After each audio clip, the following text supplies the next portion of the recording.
Bismillahirrahmanirrahim. Assalamualaikum warahmatullahi wabarakatuh.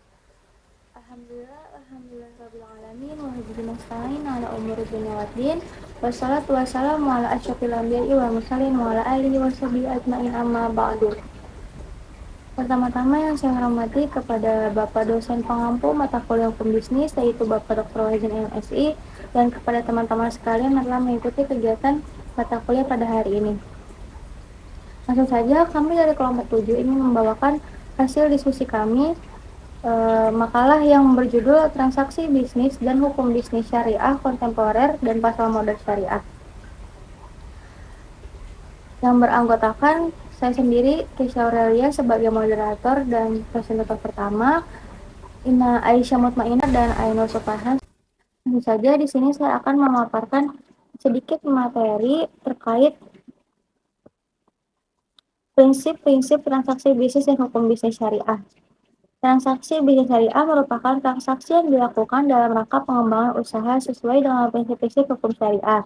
Pasar modal syariah telah menjadi subjek yang semakin menarik dalam diskusi ekonomi global, terutama dalam konteks pertumbuhan ekonomi berkelanjutan dan inklusif. Pasar modal syariah berbeda dengan pasar modal konvensional karena didasarkan pada prinsip-prinsip syariah Islam yang mengatur transaksi keuangan. Prinsip-prinsip ini mencakup larangan atas riba atau bunga, spekulasi berlebihan, investasi dalam industri yang dianggap merugikan masyarakat, dan kepatuhan pada prinsip dan transparansi dalam segala aspek transaksi. Terkait prinsip-prinsip hukum bisnis syariah kontemporer, antara lain yang pertama yaitu keadilan dan toleransi. Transaksi harus berdasarkan prinsip keadilan dan toleransi yang berdasarkan dalam Al-Quran Surah An-Nahl ayat 16, Al-Baqarah ayat 280. Yang kedua yaitu prinsip-prinsip transaksi. Transaksi harus berdasarkan prinsip-prinsip mendasar yang harus ada dalam setiap transaksi berdasarkan fikih muamalah. Jika prinsip-prinsip tersebut tidak terpenuhi, maka akan berdampak pada keabsahan transaksi yang dilakukan. Yang ketiga, prohibisi. Transaksi tidak boleh melibatkan riba, ketidakpastian objek transaksi atau goror, makan dan minuman haram, segala hal yang menjurus pelanggaran moral dan sebagainya. Yang keempat yaitu ada karakteristik bisnis syariah. Hukum ekonomi syariah kontemporer mengatur dalam kaitannya dengan transaksi ke harta bendaan dalam bentuk peralihan pemilikan melalui transaksi, baik transaksi yang bersifat tradisional maupun yang bersifat modern atau kekinian.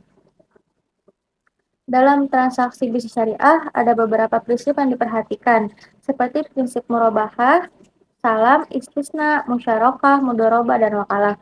Semua prinsip-prinsip ini bertujuan untuk membentuk ekonomi yang sesuai dengan nilai yang harus dikembangkan dalam membangun ekonomi umat, yakni tauhid, istiqomah, kehalalan, thayyibah, al-falah, keberkahan, keadilan, ihsan, dan bersinergi. Lanjut ke poin yang kedua yaitu mekanisme dan praktik pasar modal syariah dalam bentuk saham syariah dan reksadana.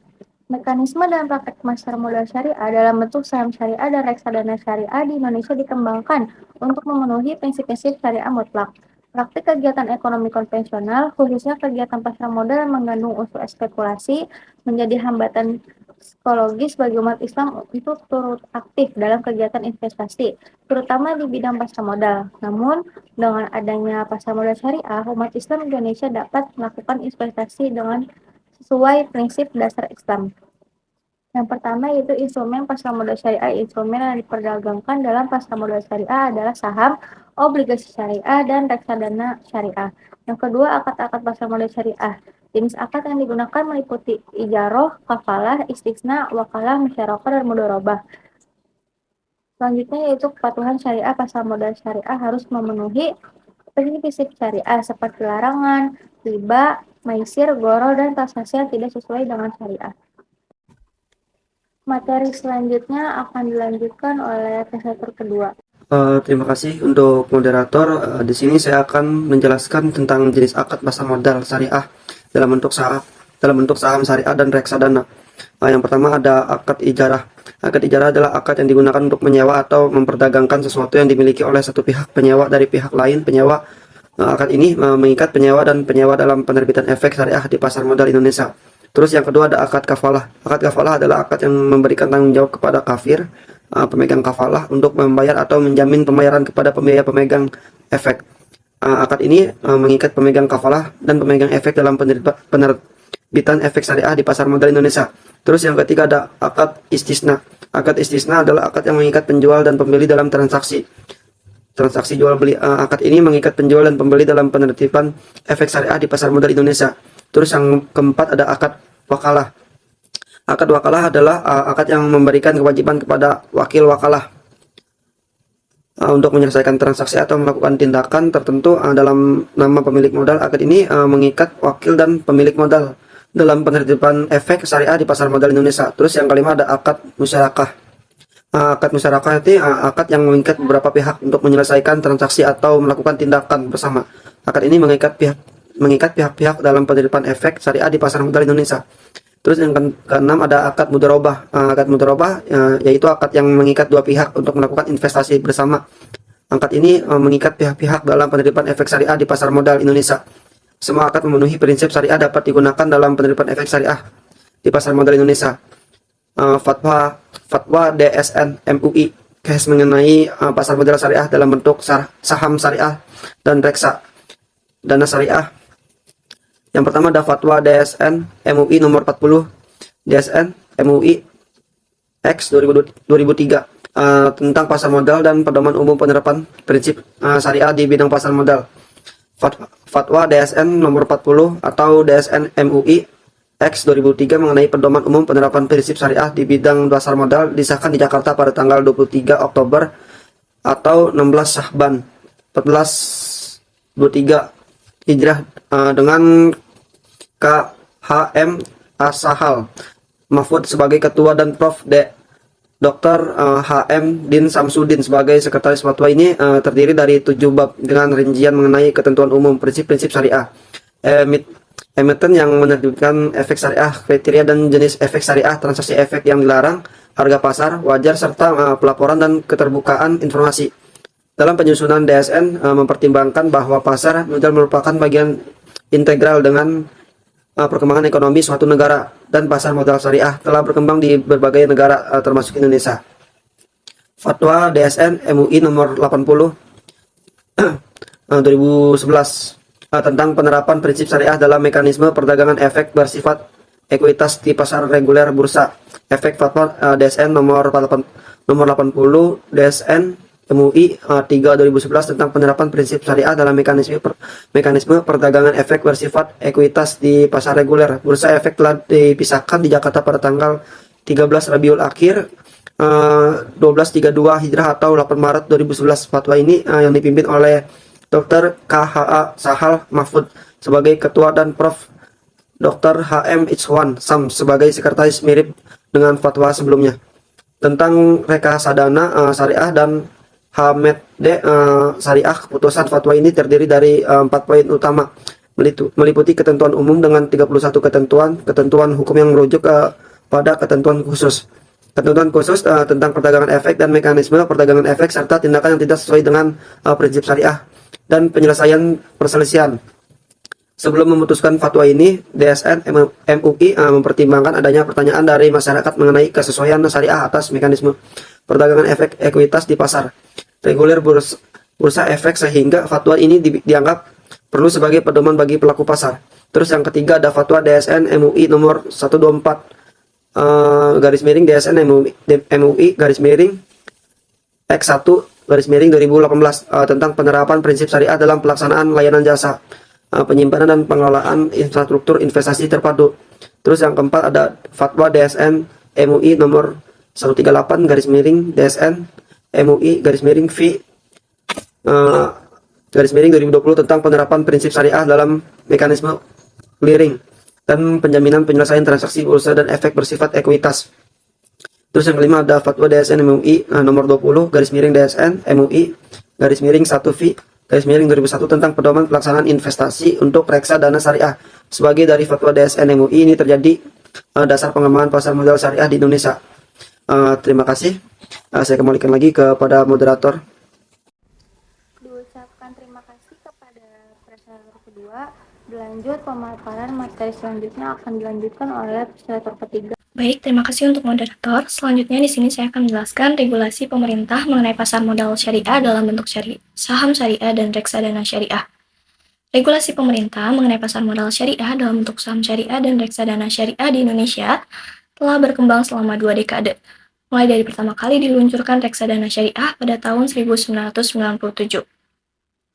Pasar modal syariah di Indonesia diterbitkan dengan prinsip-prinsip syariah yang menetapkan kegiatan transaksi ekonomi yang terlepas dari hal-hal yang dilarang seperti riba, perjudian, spekulasi, dan lain-lain. Regulasi pemerintah yang pertama yaitu ada di Fatwa DSN MUI. Fatwa DSN MUI menjadi dasar pengembangan pasar modal syariah di Indonesia dengan 17 fatwa terkait pasar modal syariah. Yang kedua yaitu Peraturan OJK atau Otoritas Jasa Keuangan, mengeluarkan berbagai peraturan untuk mengatur investasi pasar modal syariah seperti reksadana syariah. Yang ketiga, Konun Aceh. Pemerintah Aceh juga memiliki Konun Lembaga Keuangan Syariah yang mengatur praktik pasar modal syariah di Banda Aceh. Selanjutnya yaitu studi kasus. Yang pertama, ada pada jurnal Strategi Gerilya dalam mengunggah kesadaran masyarakat atas instrumen investasi pada produk pasar modal syariah, khususnya reksadana syariah. Pada jurnal tersebut, mengulas strategi gerilya dalam meningkatkan kesadaran masyarakat terhadap instrumen investasi pada produk pasar modal syariah, khususnya yaitu di reksadana syariah. Fokus pembahasan mencakup pengalaman reksadana syariah, tanggung jawab manajer, investasi, dan strategi selama tahun politik, penyempurnaan regulasi di pasar modal syariah, dan mekanisme operasional reksadana syariah. Tanggung jawab utama manajer investasi dalam mengelola reksadana syariah meliputi yang pertama kepatuhan terhadap prinsip syariah, manajemen portofolio, manajemen risiko, pemantauan kinerja, serta pelaporan dan transparansi kepada investor.